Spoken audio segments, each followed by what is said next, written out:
Ho,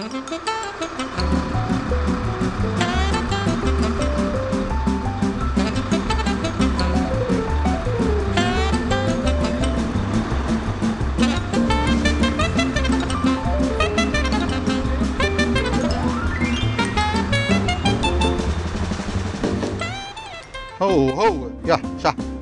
Ja, hartstikke mooi.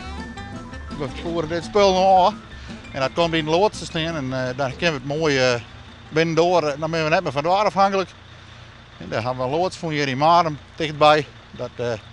Daar brengen we het spul nog in en dan kunnen we hem daar mooi restaureren. Want je wil net boeten aan de werk, begreep ik? Nou, liever net, maar dit was net. Hè? Dit is net een prijtje. Ja, die nou, maar verleden week weet helemaal niks.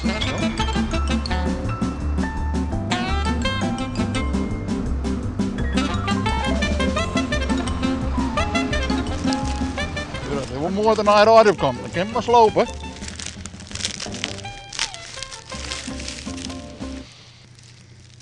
Zie hier is juist mijn hoorn. Ja.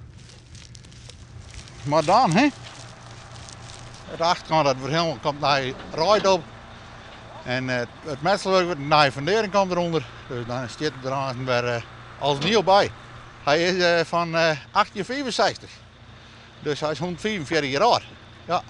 Momenteel koelt er net meer water vermijden, maar dat komt nog als het dat we al je weer sabber achter het weer helemaal broekwerk in. Dit is de laatste boom. Dan zit het vast.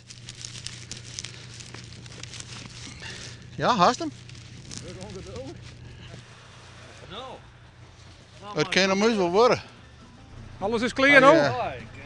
Alles zit vast en volgens mij kan er niks mee. Tilt hem hier al, voorkant nog naar.